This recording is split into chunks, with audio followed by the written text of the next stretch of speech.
यता swimming pool रहेको छ। हामी अब स्विमिङ पुलतिर जाँदैछौँ।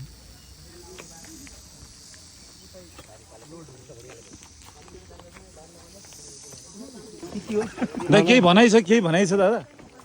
कमान्डर साहब रमाइलो भइरहेछ। ल हामी अब स्विमिङ पुलतिरको यात्रामा छौँ। तपाईँ के भनाइ छ शाहजी? मेरो आत्मीय मित्र हुनुहुन्छ उहाँ चाहिँ तराईको शाहजी है।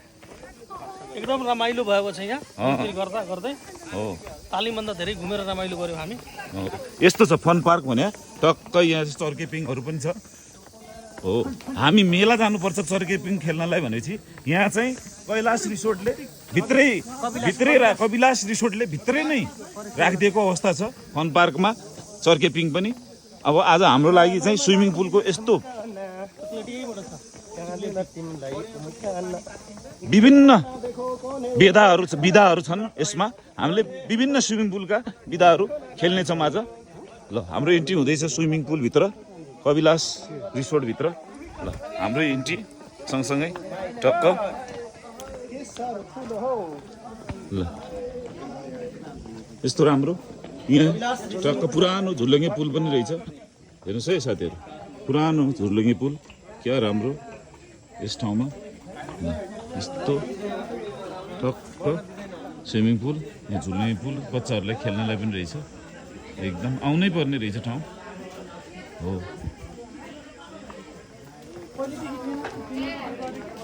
ल स्विमिङ यो म खेल्ने ठिक्क छ कति राम्रो ठाउँ टक्क। ल हेर्नुहोस् सबै हामी स्विमिङ पुलतिर आइसकेको अवस्था छ। हाम्रो भाइ राजा पनि छ। पूर्व कुन ठाउँबाट अरे तपाईँ? धरानबाट। अर्को साम्पाङको गाउँबाट हुनुहुन्छ उहाँ चाहिँ? सहरबाट। सहरै हो धरान? फन पार्कभित्र विभिन्न एङ्गलबाट खेल्ने है मनोरञ्जन लिने ठाउँहरू छ। यहाँ चाहिँ हाम्रो लकर रुम, हाम्रो जुत्ता चप्पलहरू कपडाहरू राख्ने ठाउँ।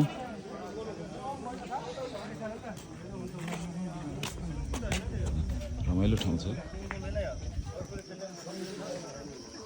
ल मेरो भ्लग यतिसम्म। अब स्विमिङतिर लागिन्छ।